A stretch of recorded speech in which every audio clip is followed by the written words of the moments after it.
Hi, I'm Matt. I work for Blockstream and work on Bitcoin Core and Bitcoin coding things. Done that for a while. Terry told me that he needed someone to give a talk, so I said, okay, I'll give a talk. I can't guarantee that it'll be interesting, and it started with a cohesive theme, but then it kind of just snowballed, and now it just goes all over the place and talks about random crap. So it's really going to be me rambling for a while. But I'm going to talk about a lot of things about why Bitcoin works the way it works, and how hard it is to change without completely breaking it, and then just some other random crap. So I do assume that everyone here at least understands that, like, okay, we have transactions, and we put them in a block, and miners do proof of work, and then all that stuff, but maybe not necessarily why, for example, it's critical that Hashcash is a Poisson process, and a global Poisson process at that. So I'm going to cover some of that stuff, and then just some general Bitcoin-ish side chains, maybe, if we have time. I did ask Tariq to be modest, and she was incredibly modest, thank you.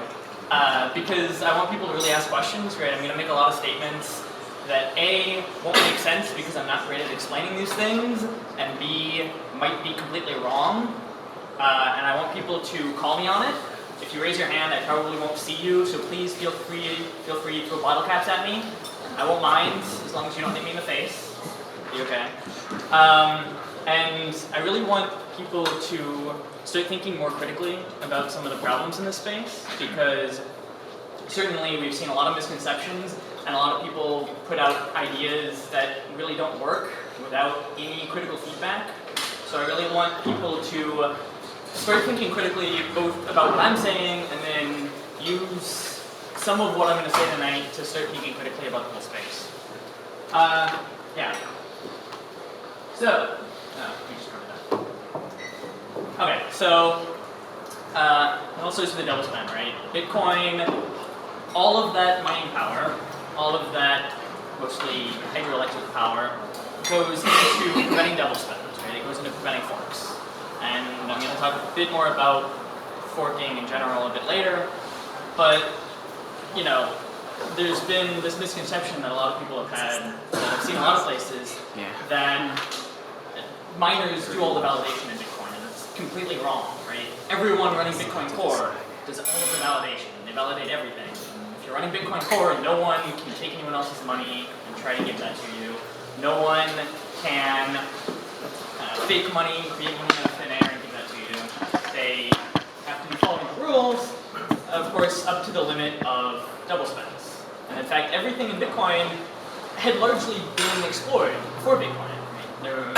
I'm assuming most of you are, who's familiar with, like, the DigiCash case? And DigiCash and some of the Eagle research before that. Okay, so for those of you who aren't, like, anonymous-ish and pseudonymous,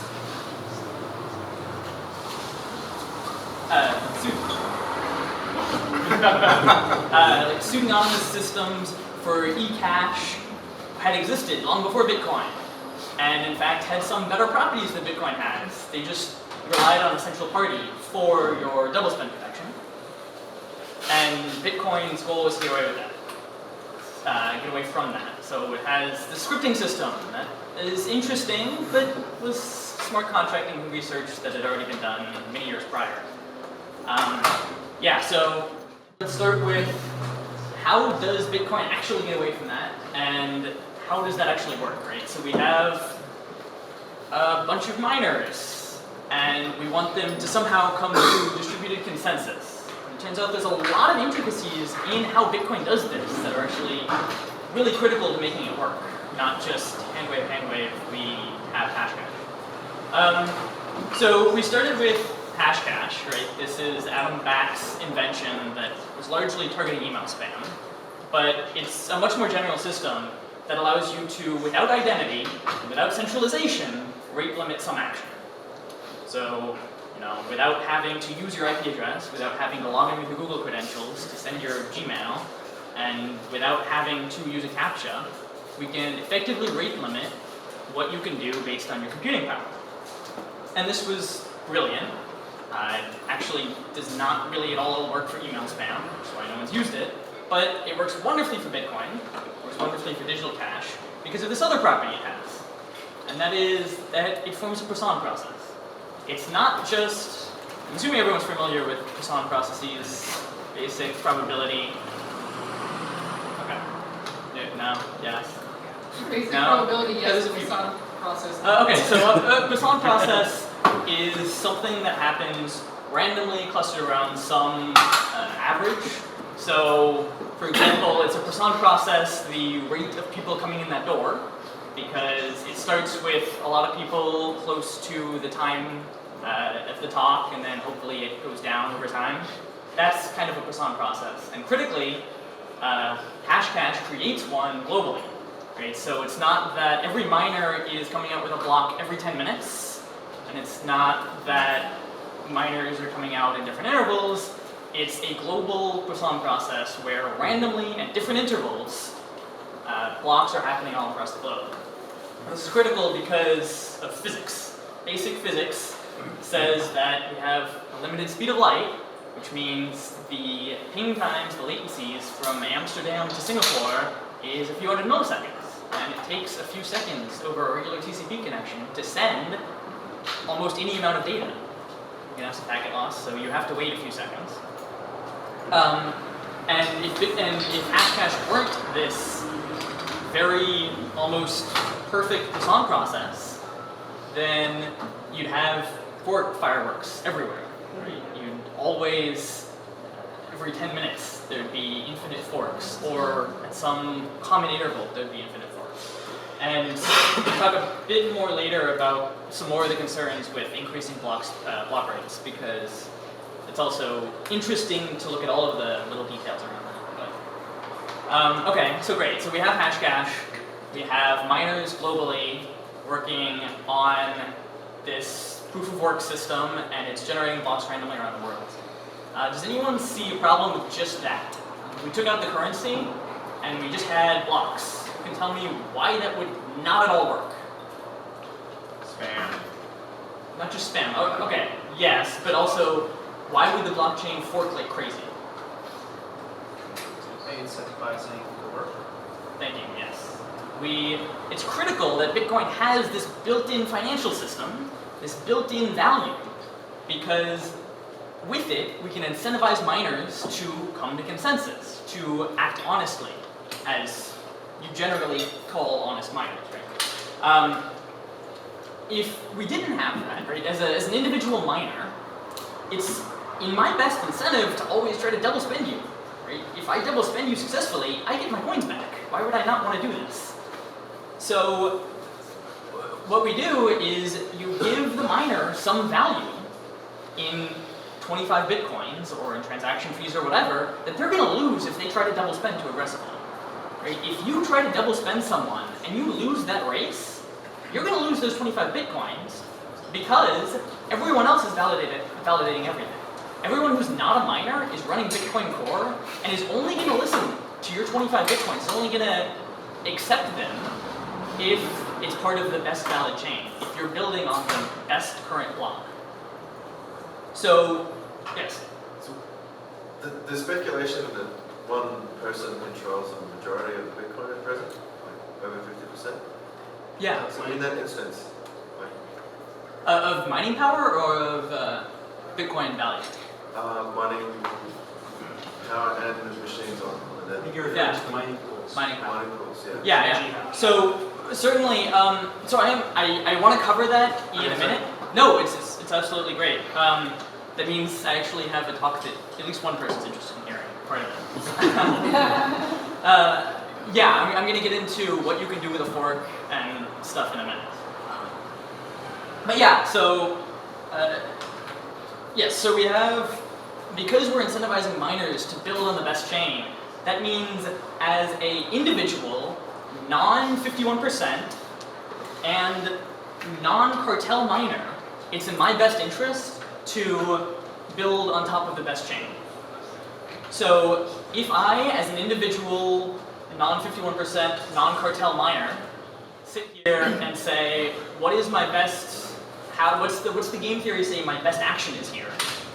Then I'm going to look at the rest of the network, And if I assume that 51% of the rest of the network, especially the economic majority, not the hash power majority, but the people who I can give coins to and receive other things in return, i.e. the people who find the value of Bitcoin, are being honest and are following the best blockchain, then it's certainly in my best interest to try to work on that to get coins supporting the best blockchain, the largest current blockchain.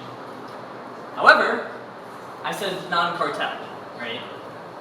If I, as a short-term rational Bitcoin miner who doesn't have 51% of the hash power, am acting rationally, I most likely will want to form a cartel with everyone, or with exactly 51% of the network, and cut everyone else out, right? There's this built-in mechanism where I can cut everyone else out of the network and get most of the money.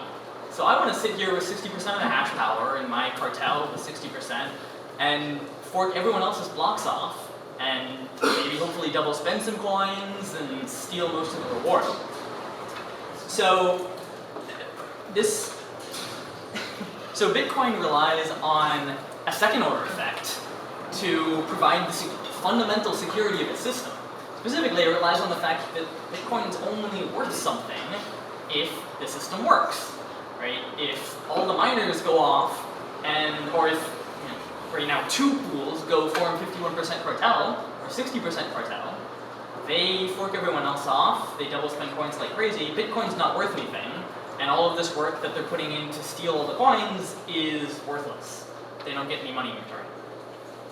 So Bitcoin is this interestingly fragile system that works. As someone who's interested in computer security and cryptography and stuff, I want a 128-bit security proof that says that Bitcoin will never fail with my money, and that I'm going to be safe, and my money will always be there, and no one can take it, and I'm actually going to be able to use this system. But it's very, very far from that. In fact, Bitcoin is almost hilariously fragile when you compare it to most other financial systems, but it provides very unique properties that nothing else has. I'm not going to stand here and try to be alarmist. I want to state this so that people really understand that this system is not something that is, fundamentally secure and we can just go off and do whatever we want to it. It's hard. It works based on a lot of, minor details and almost fairly delicate incentive structures. Bitcoin, if you go, try to remove the currency, or if you change the way the currency works, oftentimes it's very easy to break it. I'm going to get into a bit more of how to break Bitcoin in a minute, but for now, it's fragile. Okay. So I want to talk a minute about hash power attacks and what you actually can do with 51% hash power. Or more specifically, what you can do with 40% and 45 and 51. Because there's kind of this mistake. Well, okay, let's start with just what is a double spend, right? As a miner, I have, let's say 51%, so it's the standard benchmark of hash power. And I want to make money. And I don't really care as much about long-term Bitcoin value. I just threw $1 million at a bunch of hardware, and I want to make money now. So what you want to do is you want to go to every centralized wallet, everyone that you can deposit money with and get your money back out, and double spend. Right? I want to go to every Bitstamp and Bitfinex and Coinbase and Chain and whatever, and give them money, and then withdraw money back out and double spend, because I double my money instantly. And I can do this over and over again to a bunch of different parties until they're all dry, or at least until their hot wallet is dry. So I'm sure we're all fairly familiar with that attack, but there's this misnomer in the community that you need 51% to pull this off. You really don't. Not even close. If you're more interested in this topic, please go read the Satoshi paper. Please. It has basic math for how to calculate the probability that someone can double spend you with a given amount of hash power.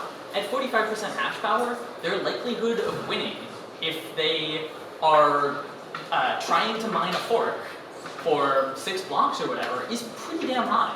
it's all just a probability. With 51%, you're also still not guaranteed. You're only guaranteed to win in the very long run, not for a very short fork.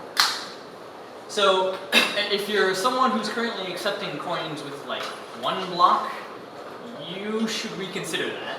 If you're currently accepting coins with 6 blocks of confirmation, you should sit down and do the math with today's mining pools, which are admittedly much better since the BTC China pool thing forked off and is now 2 pools, which has helped the F2 pool mining power total quite a bit.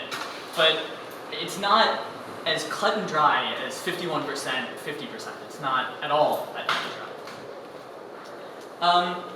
And also, for those of you who are aware of the selfish mining paper, and I'll get into this if someone really wants to, but at the end in the Q&A session, it's much harder to pull off that attack if you're trying to do more than 1 or 2 blocks. So the selfish mining attack doesn't work nearly as well, or really at all, if you're looking at 6, 7 blocks of confirmations. It becomes just a regular double spend. Is this really a problem, or is it more just maybe an ignorance issue where people don't know about it and it's kind of like choose your own confirmation necessity? Yeah, sorry, I'm not trying to present this as like, oh, Bitcoin is insecure and we should all be waiting for 20 confirmations. 6 is probably fine. Like the paper calculates out the probability that someone wins if they have like 30% hash power or 60% hash power, or well, 60% is 1, but 40% hash power, and that's why 6 was chosen. Because it's a reasonable trade-off, and for reasonable amounts of money, it's going to be secure even with current hash power distribution. But people should be very aware of this. Like, don't just blindly follow what's happening. And I'm assuming the people in this room want to know more. So go read the Satoshi white paper. There's simple formulas for how to calculate the probability of this. So great, you want a double spend attack.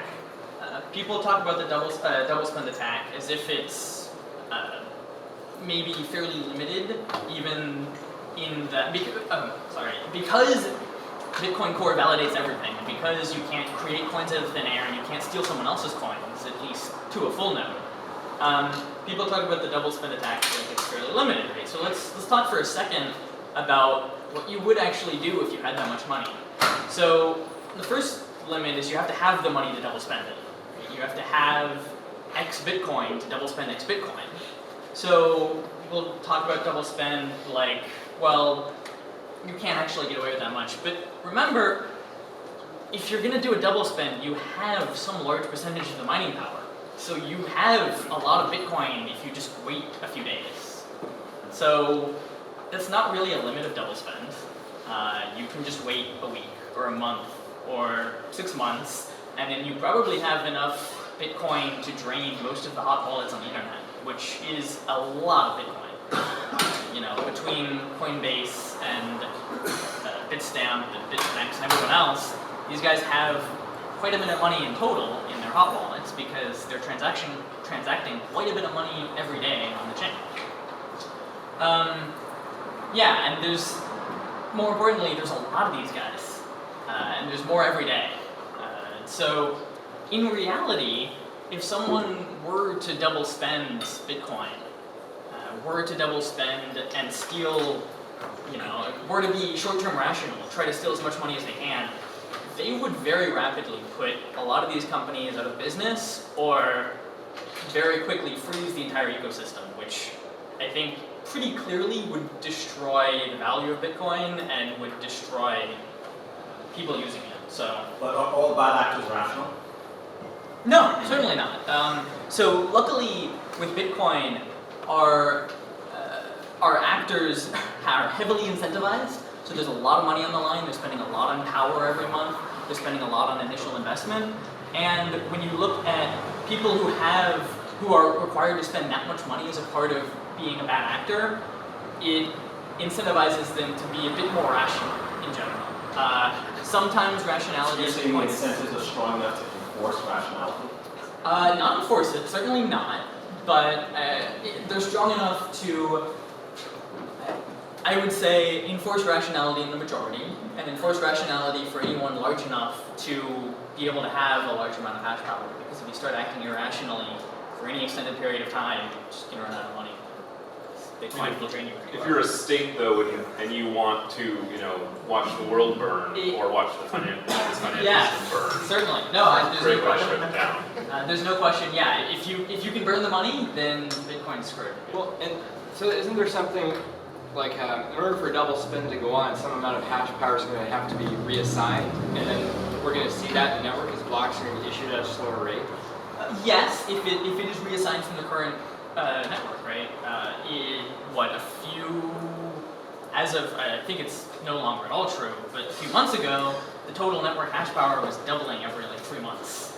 So a decrease in that doubling is actually what we'd see today, but it's probably actually nothing. But a decrease in that doubling would hardly be noticed, and the total capacity of fabs in the world is reasonably high. I mean, Bitcoin's not a big enough percentage of that for us to really notice if someone was diverting more fab capacity out to Bitcoin miners. Actually, I would say that rational actors in Bitcoin are incentivized to double spend and be bad actors. And this is why.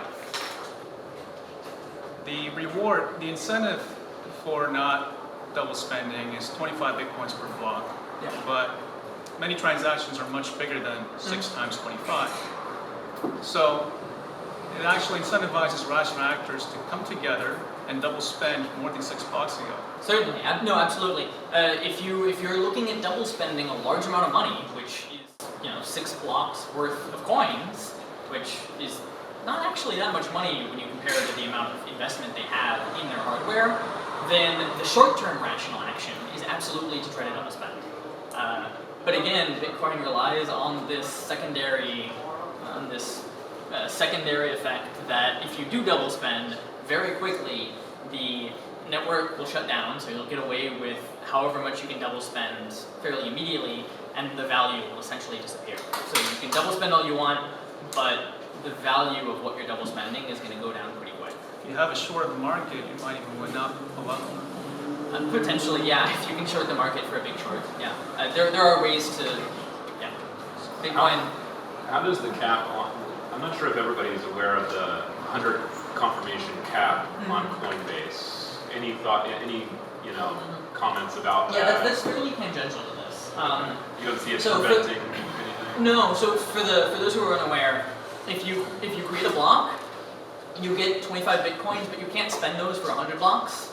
So this is to prevent fungibility, which is to say, make sure that every Bitcoin is worth every other Bitcoin. They're just a Bitcoin, like a dollar bill is just a dollar bill. If that weren't the case, then Bitcoins that were mined in a block would be more susceptible to double spend, even just because of natural forks, because we see forks all the time because speed of light is limited and blocks are random, and they often happen at nearly the same time on opposite ends of the globe. So it's to prevent fungibility issues where people have to look at a coin and say, oh, I need to treat this as less confirmed because it just spent a recent coin. It doesn't really affect this. It doesn't affect it because you would be spending older coins, and you can just wait a day to build up enough coins for it to be measurable.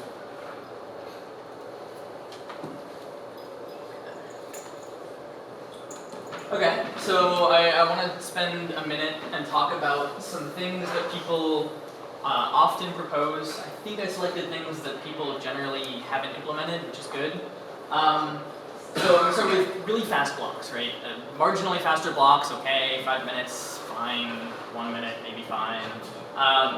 But global latencies from, opposite-ish points on the globe, so let's say Amsterdam and SF or something, or I guess Amsterdam and South America, is a few hundred milliseconds. Which means, in the best case, to transmit a 1 megabyte block, you have to wait a few hundred milliseconds. On average, you're going to wait milliseconds because TCP is not very efficient when you have full-on packet loss. So you have to wait a few RTTs to actually resend packets. And if you start to have blocks that come out more often than that few seconds, at least probably 5 seconds, you're going to have a lot of forks that just happen because of the natural latency of light. And remember that an attacker does not have to compete with this. So if you're trying to double spend, you don't care about other people's speed of light latency. You're only talking to computers within your data center. And if you have these natural forks that occur in your network, you are going to have, you're going to reduce your effective hash power quite significantly, such that an attacker can 51% your network pretty easily. But more importantly than that, right, you have global latency of a few seconds, which is idealized, and that's like a global hub and spoke network, maybe, which is fairly centralized in and of itself. But you also have to recall that Bitcoin, that Hashcash is a Poisson process. So these blocks are happening randomly at random intervals. So if your average is a few seconds, which is best case for how quickly you can get a block to someone, assuming they verify it instantly, then you're still going to have very huge forks if you go, say, 30 seconds. Because the probability that two things happen at the same time, when you've compressed your Poisson process significantly, goes up very quickly.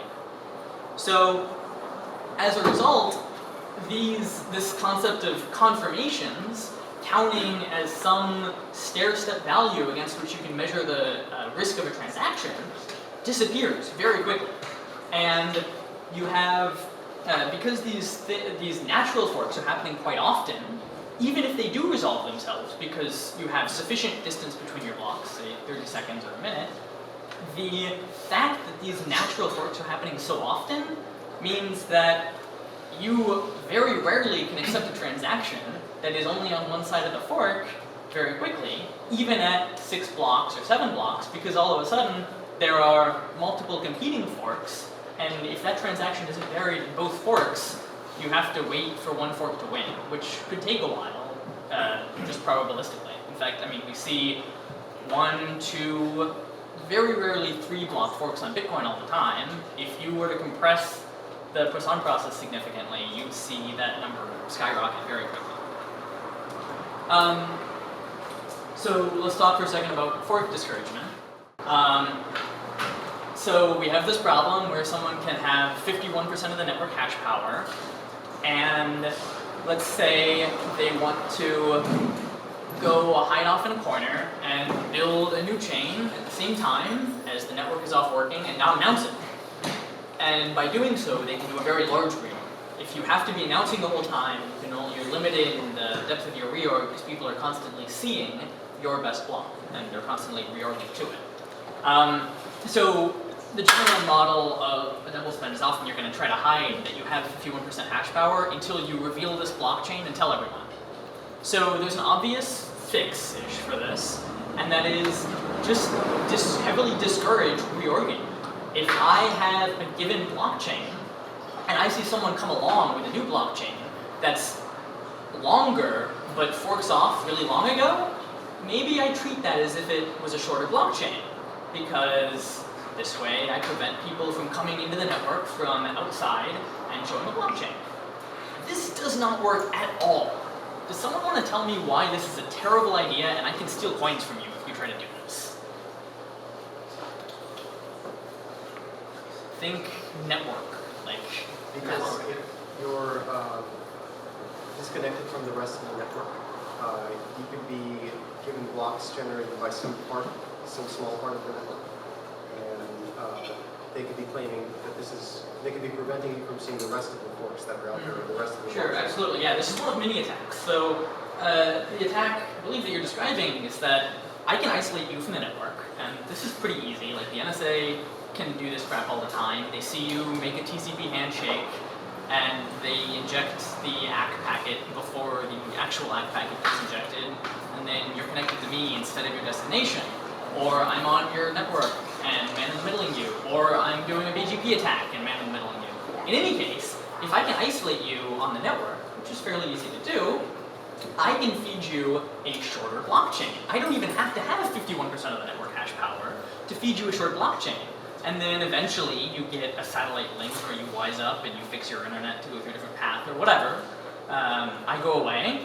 You're going to be stuck on my blockchain for quite a while because you're gonna see the actual legitimate chain, and you're gonna say, oh, that's a new blockchain. I hadn't seen that yet. I'm just gonna treat it as if it were shorter. So all of a sudden, I can more easily fork you off the network. And there's a number of other related attacks. For example, how do you handle it when you have been offline for a while? Computers aren't always online. You join the network, and some of your peers say this is the best blockchain, some of your peers say the other chain's the best chain. All of a sudden, you're going to go on this chain that the attacker had created, and you're not going to, you're going to be on a different fork, which means someone can double spend you. Okay, so let's add identity to Bitcoin. We want to make this more friendly to regulators. And I know a bunch of people here are going to say, hell no, let's not add actually regulatory identity to Bitcoin. But for the purposes of argument, let's do this and just see what it results in security-wise and not what it results in property-wise of the system. So we have identity, and now as an individual accepting a transaction, I am required to look at identity, look at who is sending me this transaction. And I also can't send to certain people. I can't accept transactions from Iran, I can't send a transaction from Iran. Even if it only applies to the US, even if it only applies to individuals and companies in the US who are following the law, who can't send to Iran or some other individual, this gets very nasty very quickly, and it becomes coin validation. Because if an economic majority, or even an economic minority, is unable to accept coins that have been through Iran, then they have to, then all of a sudden everyone else who wants to transact with them cannot accept coins that have been through Iran either. And in fact, if this were to be implemented, you can either A, allow coins to be very easily laundered, because in a Bitcoin-like system, it's trivial to launder coins, just send them through someone who's not currently in Iran, or you have to literally blacklist any coins that have ever touched someone in Iran, which very quickly grows very massively if you're looking at dealing with some people in China, because they're allowed to trade with Iran, unlike most other countries. So, all of a sudden, Bitcoin is no longer fungible like cash. You can't just accept a dollar bill, right? If you go today and you do business with a company that is illegally doing business with people in Iran, you're allowed to do that. You don't get in trouble because they're doing business with people in Iran. Whereas in a Bitcoin-like system, you actually couldn't accept their money. So, yeah. Is there a middle ground though, where you could just blacklist the public addresses that those are blacklisted? Yeah, I mean certainly. So you can, there are kind of really just two options. If you blacklist all of the addresses or all of the identities of people in Iran, then it's trivial to launder this shit. You just create an identity, you falsify an identity from, Kenya, where you pay off the guy in the government to sign off on your identity, and then you can send it around, which, unlike the traditional financial system, is significantly easier because Bitcoin is much more frictionless, because you don't have these auditors looking at every step of this transaction and proactively blocking it, whereas in a Bitcoin-like system, you either can't proactively block it, or if you do try to proactively block it, that's effectively just a 51% attack on the network. And then you enforce it that way, and it becomes the same as any other identity-based system. You actually enforce it globally. Is that related to the consensus process? So it's certainly related if you are trying to enforce it globally, right? So if you are in the US and this were to happen, then it seems very likely to me that a judge would very happily issue a subpoena against a miner that said, if you see a transaction in Iran, you have to block that. And if you see a block with a transaction in Iran, you have to ignore it.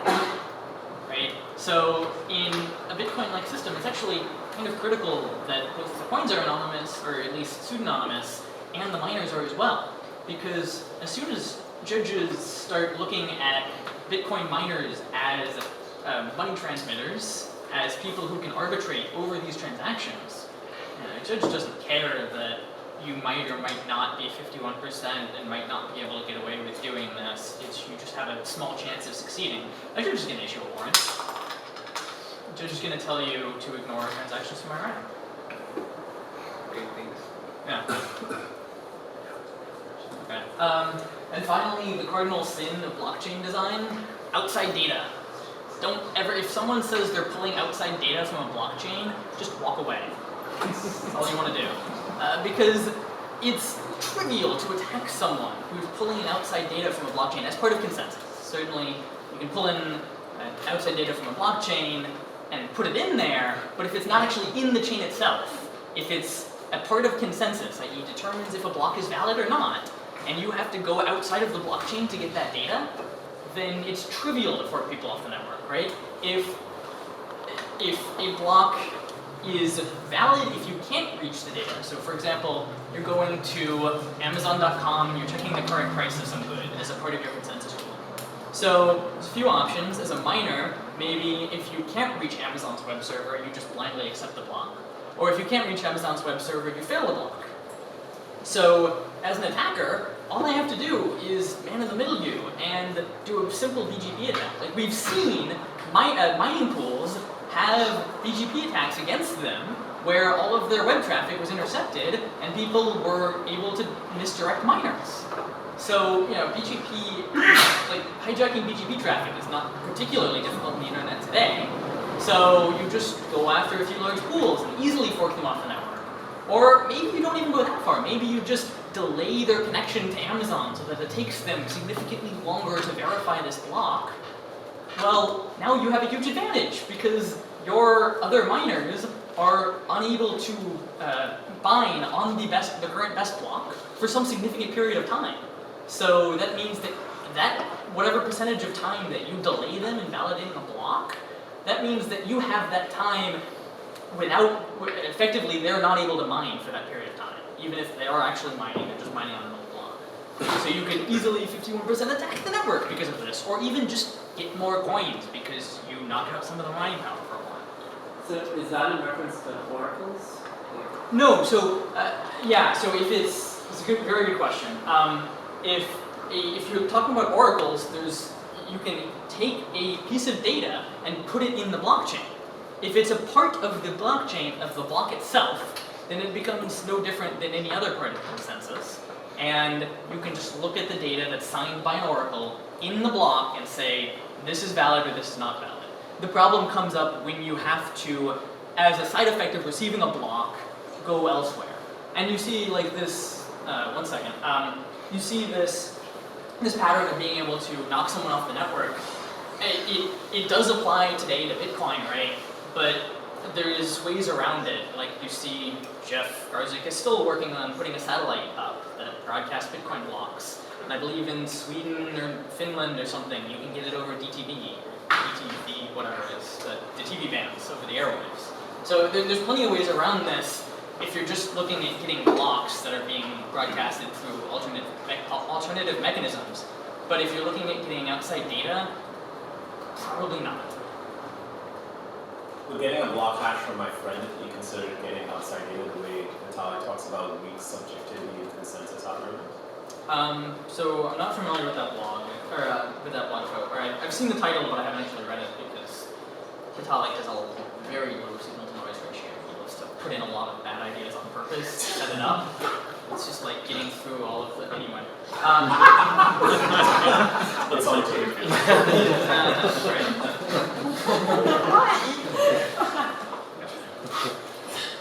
He does this on purpose. He says it's a bad idea.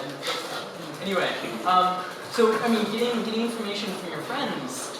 I'm not familiar with the exact scenario, but like if I have to go get outside data as a part of validating a block, if that communication mechanism is somehow censorable, it becomes very difficult to form consensus, and it becomes very easy to fork people off. You're essentially trusting them with your consensus, which is maybe even worse than an SPV security model. Again, I don't know the exact situation that he's describing, so.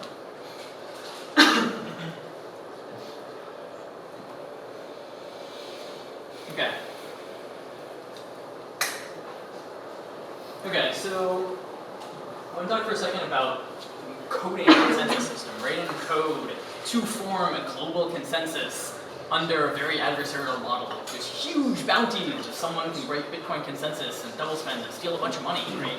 So designing this code is, writing code for Bitcoin Core is actually kind of a very new science, right?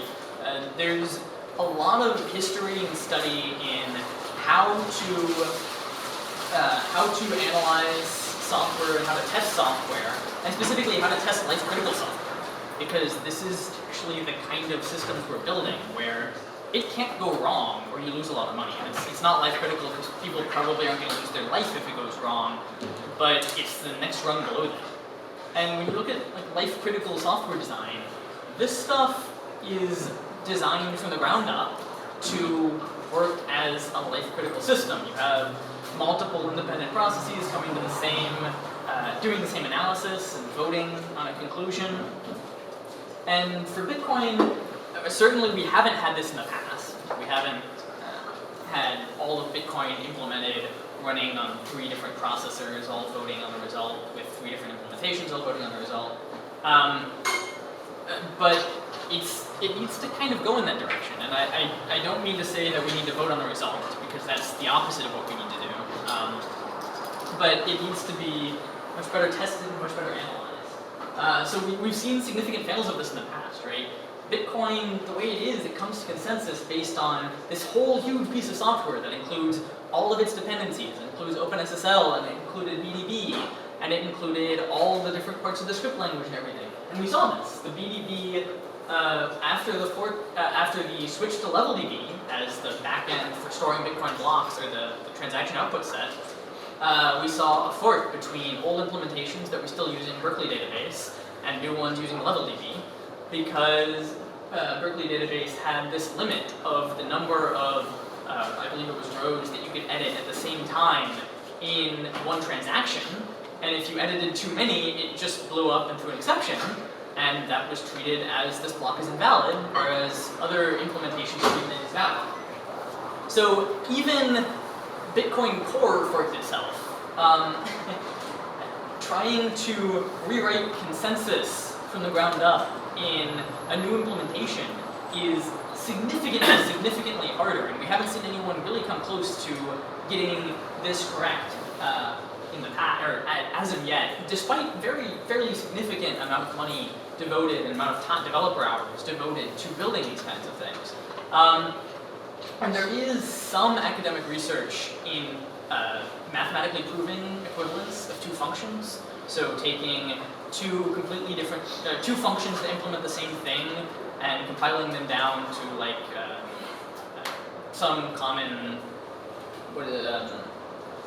like LLVM bytecode, compiling down to LLVM bytecode or something like that, and then actually mathematically looking at them and trying to prove, insofar as the halting problem doesn't get in your way, trying to prove equivalence of those 2 statements. But we haven't seen this kind of effort put into Bitcoin as of yet.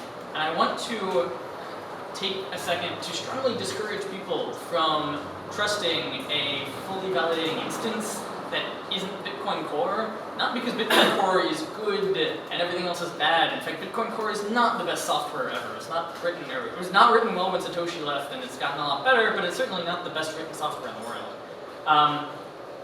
But because Bitcoin Core defines what is correct. Because the economic majority and the mining majority uses Bitcoin Core, if you are using something else and there is a difference in any way that's incredibly subtle, like BDB locks limit, or like you're not using OpenSSL for your script parsing or for your signature parsing, and like you don't support OpenSSL's weird hybrid compression signature scheme, which is like no one knows why they even include that. Then you're going to have a significant problem, and you're potentially going to lose money. I talked about what happens in a double spend, and people can take a lot of money from you potentially. Yeah, so this is somewhat new field of research. Any thoughts on alternative consensus systems like Stellar? None of them have worked yet. Right? There's how many other forms of consensus have come up in this kind of context? It's really just Ripple. And as we saw this week, people have been pointing out issues in that consensus model since it was first released, really, and it had been ignored, and now all of a sudden they found that, hey, look, this actually happened that people had been saying. So we'll see if they come up with something better. I have my doubts because this is an incredibly subtle field, and when you're looking at this from a very adversarial model with such a huge amount of money on the line, if you have a problem, I have my doubts, but we'll see, right? Nothing is impossible, and certainly Bitcoin was impossible before it came out. Do you feel that no other implementation of Bitcoin could ever be like have the largest share of consensus? Like for instance, it's not about Bitcoin share. was twice as performant. I don't think it's about share, right? So with 0.10, with current master 0.10, there's the shared library for script execution, and certainly in the future that will likely grow to include things like block and transaction processing.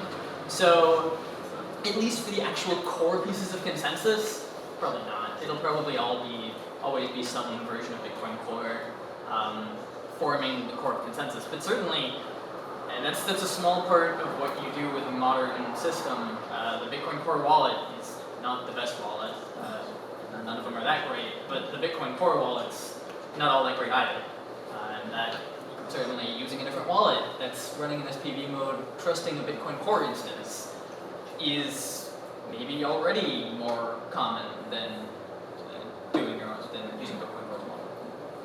I just want to add that there's been good research into Byzantine consensus algorithms that have been going on since 1970, and especially the ones that circumvent the FLP impossibility results since 1988 that are applicable to currency. Yeah, there's been a lot of research in the area. Can we get an example? Yeah, there's one by Bork, Lynch, and Stockmayer in 1988 called Byzantine Consensus in the Presence of Partial Synchrony, and that's the one I use for my algorithm. What's your name? Jake Wan, Tendermint. Oh, Tendermint. Yeah. So and I'd love to chat with you afterwards, but Love to, yeah. all of these, as far as I'm aware, and I vaguely recall seeing that one discussed, but I don't recall specific details. None of these quite work in the same way that Bitcoin does, right? Because you start from you start from nothing, and you have to form consensus in the presence of very malicious actors, and not just None of them work out of the box. other actors. Yeah, certainly not. But anyway, I'd love to talk with you afterwards, or in the Q&A section. I was wondering, back to the other side, you said that, like, looking for, what was it, like, looking for forks is bad or something, but I've heard, do you think that it might help to more proactively have Bitcoin nodes look for forks? And then in a way with that, I'm not sure that I said looking for forks, but certainly looking for forks is good. Okay. Right now, Bitcoin Core will warn you if it sees a big fork, and like, if you see that warning, you should absolutely have code in there that will take that warning and limit how much money you give out, and like start like limiting your output flow of money because maybe there's a double spend, or maybe there's something going on in the network that you should have a human resolve this issue and analyze it and figure out what's going on. But yeah, Bitcoin nodes should absolutely be proactively looking for forks, and they do.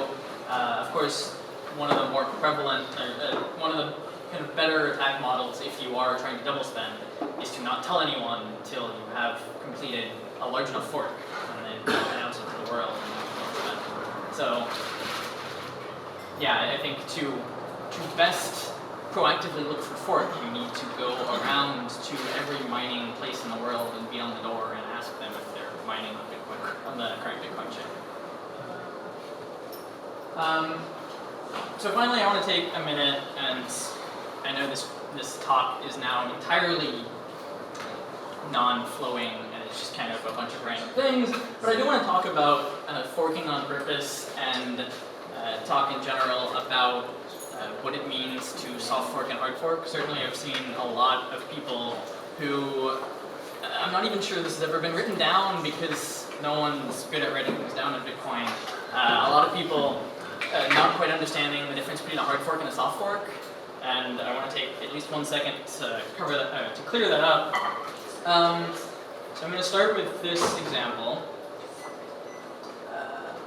So to sum it up, this person, and I feel sorry for whoever this was on the mailing list who posted this, I'm going to spend a second picking on them because they, I'm sure, are like many of you and didn't actually know what the difference between a hard fork and a soft fork was. So this person proposed, in regards to check lock time verify, which for those of you who are not familiar, all it does is it looks at the top element on the stack and does a lock time check against it. It does not top that element on the stack, and it does not push anything else onto the stack. It simply either fails or succeeds or treats it as a null operation. And this person proposed, let's take check lock time verify and make it more flexible. Let's push an element on the stack so that, for example, you could do a inverse operation on it and check that your current time is before something. So, I don't know, who wants to tell me why this is a hard fork or wants to try to explain what the difference is between a hard fork and a soft fork? If the previous miners don't recognize it as a valid transaction, then that would be a hard fork. Yeah, okay, so very simply, you have a set of valid transactions, and if you are decreasing the size of that set and not taking any transactions that were previously non-valid and making them valid, it's a soft fork. And what this means in essence is that a miner who is currently looking at the old code, for example, you look at P2SH, and before P2SH, the script just said, check that this element matches this hash. After P2SH, you said, check that this script matches this hash and executes properly. But if you are a miner who still hasn't enabled P2SH, I don't know why, then you're going to take these transactions, and potentially you'll accept an invalid transaction, i.e. you are essentially relying on all of the other mining power to tell you what is and isn't valid by forking your blocks on the network. But you'll never create a P2SH miner will never be able to fork you off the network by giving you a transaction that is invalid to you but valid to everyone else. Which means you've decreased the security model of everyone to SPV, right? The SPV model states that you're trusting the mining, you're trusting that 51% of the mining power, or some conglomerate, the large majority of mining power is honest and is giving you a valid chain. And you're mining based on that, or you're taking the chain based on that if you're not implementing P2SH, because you assume that the large majority of mining power is implementing P2SH and properly enforcing this, even if you're not.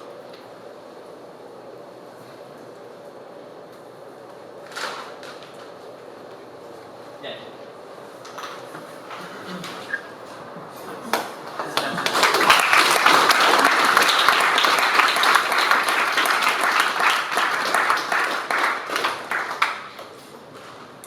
So regarding what you were saying earlier about Bitcoin being incredibly fragile, what are your thoughts on the kind of anti-fragile philosophy that's been mentioned? Anti-fragile, have you heard of this term? No, what is this? So anti-fragile, an example would be like how development of Bitcoin.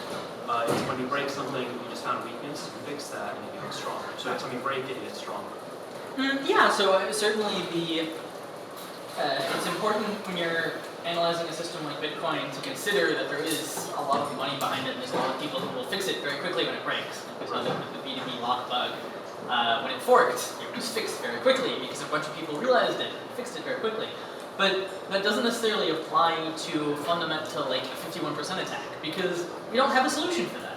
No one has yet come up with a good thing that just clearly, fundamentally solves this large percentage or majority of some kind that is trying to take over the network. And without a solution to that, if it breaks, what are we going to do? Can't fix Isn't it. the solution to just get your money and put it online? Sorry? Just like mine more, that's the solution. Yeah, okay, yes. If if Bitcoin were to break, hopefully Coinbase would spend all of their money, and Bitfinex would spend all of their money, and BitPay would spend all of their money buying mining power to fix it. It is true. An important distinction in the anti-fragility understanding is that there are really fragile, you're bringing up fragile elements in Bitcoin. Anti-fragile is like an example would be like someone's security model of how they handle their own wallet. If somebody gets their coins stolen, they tell everybody else, and then everybody else increases their security awareness. That's an anti-fragile application. You're saying there are fragile issues where if we don't fix or figure out better consensus models, that is systemic to it. I'm not, so again, I want to be clear, like I'm not trying to say Bitcoin is fragile and we should all like try to fix this, because yeah, it would be nice if somehow someone came up with like a fundamentally better way to do these things, but it's not clear that that's going to happen, and certainly Bitcoin works the way it currently works. It currently hasn't fallen apart, and hopefully going forward it will continue to be fairly, the mining power will be sufficiently honest that it'll be okay. But I just want to, I'm bringing this up more so that people think more critically about the system they're working with, and not just, oh, Bitcoin is secure and we can build things on top of it. Bitcoin is mostly secure and it mostly works, but we should be aware of the limitations of what we're working with. Any comments? I'll fight in terms of like consensus on like side chains, anything? Side chains, like I'd love to talk about side chains, but side chains are the same thing in this regard, right? Yeah. They still have anything different? They still, yeah, so I'm not aware of anything, at least in this space, that successfully does away with these kind of fundamental incentive structures that Bitcoin has. Like, you have to incentivize miners to build on the current best chain, and you have to give them some kind of, at least an opportunity cost if they build on something else.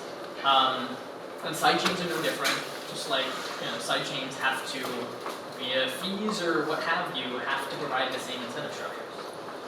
Doesn't a Foxcoin approach have kind of a built-in disincentive, since you have to have them like working to release the Sorry, I'm not familiar with this. How does it work? Fox? How does it work? Can you explain how it works? So you, rather than, the approach is that you prevent double spending by, like you have a one-way, you essentially are locking up the funds, and then later on you have to release the funds, essentially, right? And so the network has to be running for you to be able to release it. So you're just you're essentially time locking your transactions, then? But it's essentially like, I'm unlocking something or releasing the key for something. So Fox is spelled F-A-U? F-A-W. F-A-W, is that by, is it like, starts with J, guy who invented that, or came up with it? That's the one where you're using just a hash. Right. It doesn't have a public key. Right. It doesn't have public-private key crypto. It just uses a hash. So you're doing like a hash pre-image thing? So how do you enforce that people, I'm sure I'm missing something, but I'm assuming there's some way that it enforces that people are claiming it and it's them and not like the I don't know what he's talking about with like preventing double spends. I just know that it's a very unique way of doing a blockchain. I think so there are some proposals which don't really affect the double spend and the incentive structures here that lock up coins as a way of trying to prevent miners having visibility into what transactions are going into a block, so that you can try to reduce their ability to censor transactions. So blinding a transaction and then releasing a key later. But some of them, they're generally a bit tricky because you have to be able to not censor the revealing of the key later either. And there's some discussion around like you can chain them, and I don't know. They're a bit tricky, but they sort of work-ish. Yeah. What do you think about including data other than payments into the Bitcoin blockchain, using it as like a secured timestamp database? And what if, just the scenario is, what if at some point you have more data other than payments in the Bitcoin blockchain? Yeah, so I mean, like using Bitcoin to timestamp things, right? There are things that are being timestamped in Bitcoin all the time. hopefully they're using a Merkle tree and everyone is actually only ever including one hash in Bitcoin. Like you can, right now you can use P2Pool to commit to anything you want, and all of the P2Pool miners will mine it for you. And then when P2Pool finds a block, you've committed to that, and there's only ever 32 bytes in the blockchain in total for all of these commitments.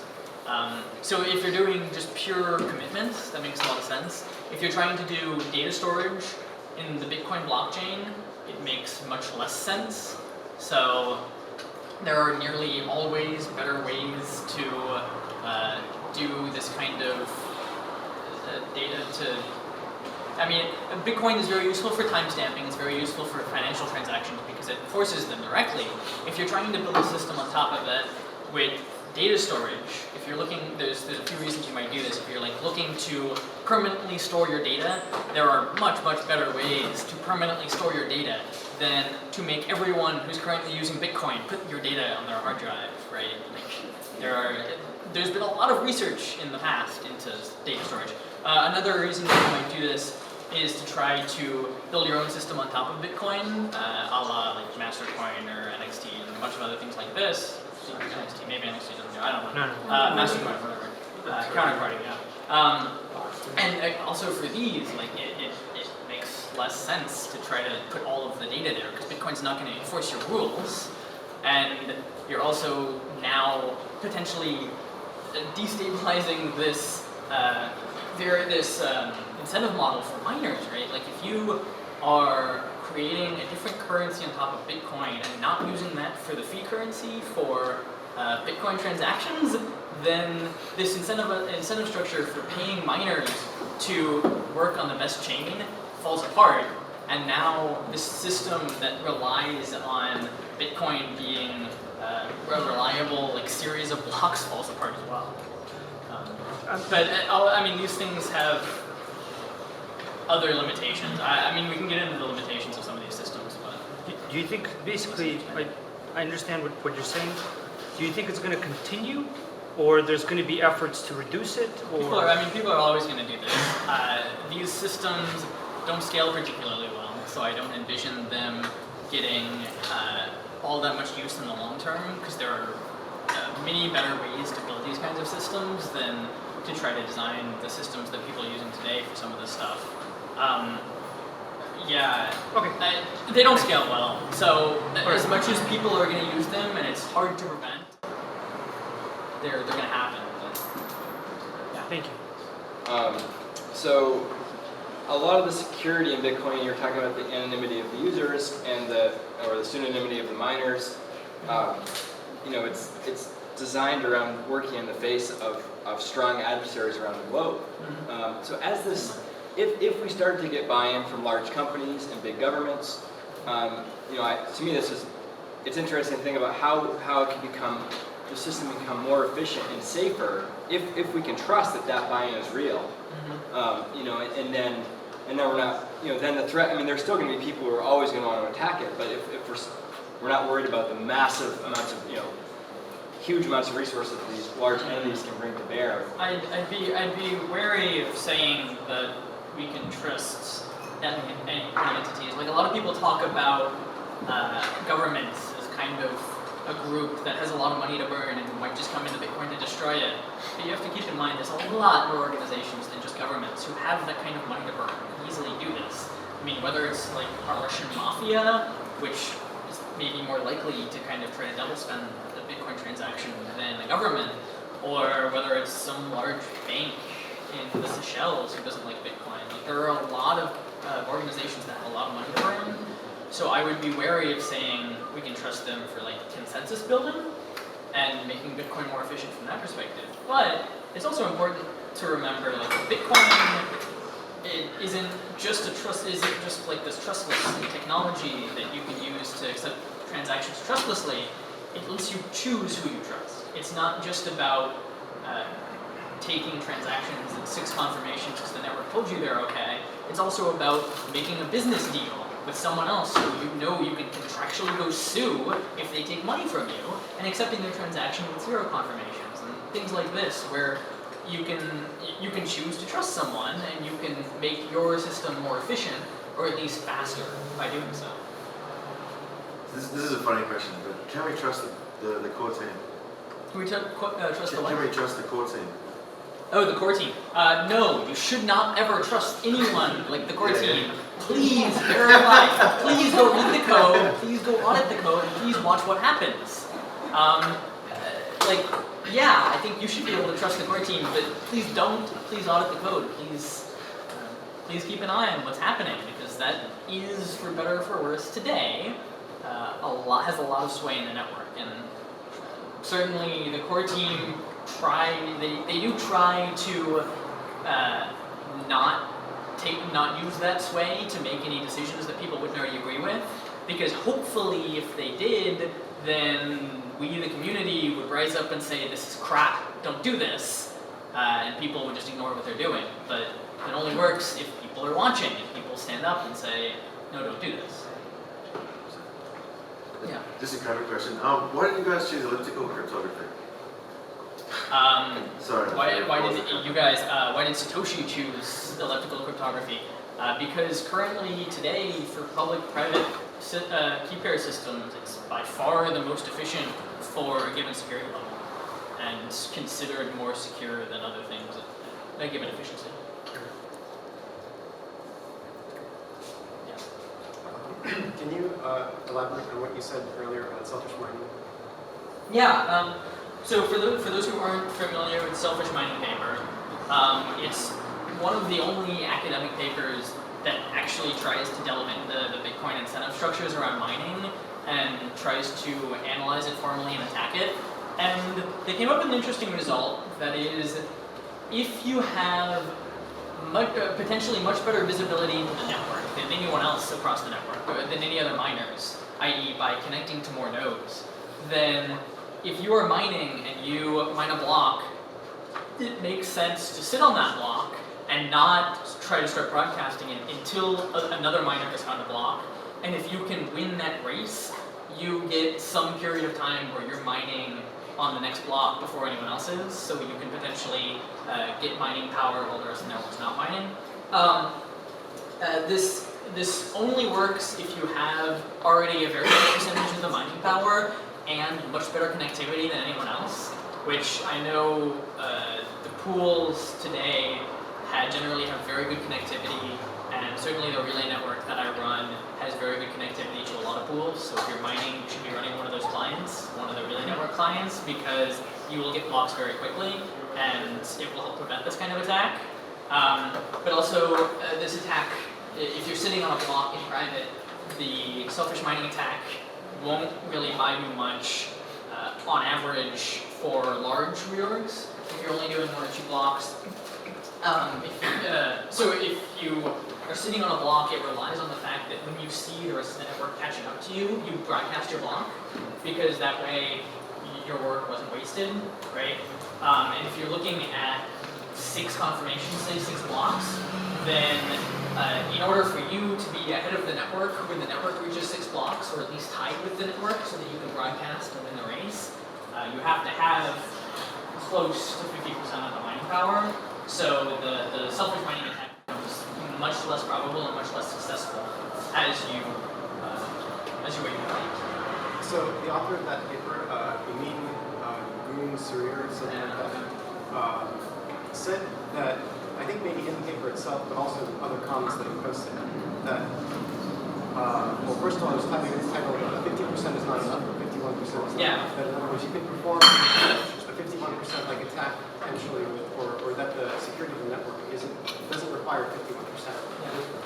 With less than 51% attack, you can the network can use that. But he also said that his work showed that miners are incentivized to financially to join selfish mining pools, because by doing so, they will actually make more than by not doing so. So again, this actually leads back to the second order effects of Bitcoin mining incentivization, right? So it's fairly clear for this attack and some other just basic double spending attacks that you're incentivized to join a large pool and to form a cartel, or to effectively pool if you're a miner, if you're small. But if we did see this practically happening on the network all the time, chances are people would not be happy about it. The value of the Bitcoin that you're stealing or that you're getting more of by performing this attack is going to drop. So we haven't seen significant evidence of this, right? We would see a higher orphan rate, and if someone was doing this like permanently, we would almost always see, we would average like a half a block or a quarter of a block on average per block. So we haven't seen this, and I think that goes back to hopefully the security of these second order effects. But they're not necessarily useful for double spending, they're useful for reducing the effective network hash power, which is only useful for directly double spending insofar as it makes it easier for you to 51%. Are there other fragilities in Bitcoin you haven't covered tonight? Certainly, Bitcoin is a very, okay, maybe I shouldn't use the word fragile, but like, Bitcoin is a very subtle system. Like, it's not trivial to, all these little pieces fall together very carefully and very much on purpose the way they fall together, so that people are hopefully incentivized in the best way possible to act honestly. I'm sure I did very far from covering everything because I put this together rather quickly, and I'm also not the smartest person to talk to about all of this stuff. But yeah, Would you say it's kind of like? Would you say it's kind of like a bumblebee? You don't really understand how it flies. Sorry. I'm familiar with the analogy before that, like on paper, Bitcoin doesn't make a lot of sense, but it works in the real world. Yeah. Would you agree with that? Yeah, certainly. Like a lot of smart people, when they first saw Bitcoin when it was first announced, were like, "No, this is not going to work." And you talk to a lot of people who are smarter, way smarter than me, who like looked at Bitcoin when it was announced and they're like, "Ha ha ha, okay." And then a year later, when they saw that Bitcoin still existed and it hadn't completely failed, they're like, "Oh, maybe I should actually look a bit further into this." And yeah, I mean, on paper, it doesn't solve the Byzantine generals problem. In fact, Bitcoin, by any traditional academic sense, doesn't ever reach consensus. It's not even eventually consistent. It just reaches consensus practically, not academically. So to some extent, yeah, I would agree that Bitcoin doesn't make much sense on paper, but it works. We talked a little bit about side chains and maybe dive into the technical differences from Bitcoin to what you guys do at Blockstream. For a lot of us. Yeah, so side chains, I mean, I'm assuming that everyone is at least somewhat familiar with side chains. But the technical difference here, at least as far as a lot of the stuff that I've talked about is concerned, is in a few specific things. They often or will never have a native currency, right? So they can't do like Bitcoin does and just cause inflation in Bitcoin to incentivize miners. So they have to find other ways to do that, and that could be transaction fees, that could be demurrage, that could be required fees, that could be maybe you play with some of the incentive structures around fees to like give people shares of future fees, and there's a lot of ways you can try to solve this problem. And in the paper, there's, I don't know, 4 or 5 or 6 things bulleted that talk about ways that sidechains might want to consider incentivizing mining. So that's a big one, is that you can't necessarily trigger inflation directly in Bitcoin. Another one is the SPV security model for the coins in it. They are limited to an SPV security model against the hash power of the sidechain for the coins in the sidechain, for all of the coins in the sidechain. So it reduces the security model somewhat to significantly, depends on the hash power of the sidechain, depends on what your kind of security requirements are. So certainly, like, I'm not going to put my life savings on the sidechain. Well, okay, my life savings are worthless, but if I were a billionaire, I wouldn't put my life savings on the sidechain. But yeah, so I think those are probably the 2 big ones, and we can talk more about specifics of what that means and how that affects things, and how we still think it's secure. But and then maybe some applications of it. So I mean, applications of sidechains are very wide. Like if you are if your goal is to have more features in Bitcoin in just about any way, and you need to soft fork Bitcoin for it, but you don't have you don't want to wait a year and put in all the effort to try to get it into Bitcoin Core, we can do it on sidechain. So anything from like making native asset issuance more secure or more efficient to a much more flexible scripting system or much more flexible smart contracting system, which in and of itself is rather huge. Like you can do really anything you want there. To more anonymity, like a completely different transaction model if you want to. So like a zero cash, or I forget which one, or like one-way aggregate signatures for transactions. Yeah, there's quite a few. Okay, last question. Last question, make it good. He's been standing up for an hour. I have a, sorry. So back to security.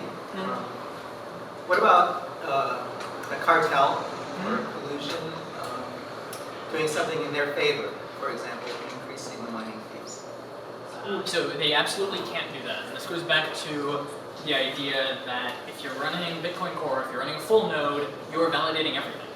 So they can't directly steal money except via double spend. So the only thing they can do is essentially double spend, and if they reorg back far enough, they can steal other miners' coins. So if they reorg back 101 blocks, they can take that block's mining reward. If they reorg back 102, they can take those 2 blocks mining reward. They can censor transactions though. And they can censor transactions. They can absolutely censor Well, I was thinking in but they terms can't of directly running, coordinating and running a different version of... yeah, they can do that, but then it's a different coin, right? So then you get more into the economic majority. So will Bitstamp or Bitfinex take their, it's essentially an altcoin at that point, they forked off the network, will Bitfinex switch to using their altcoin? What's going to happen when the miners stop mining, from your opinion? If the miners stop mining, we all go home. Imagine. Can you explain, like, because there's a top... He's been standing up for an hour and a half. Can we go? Sorry, this is the last one. There's a top...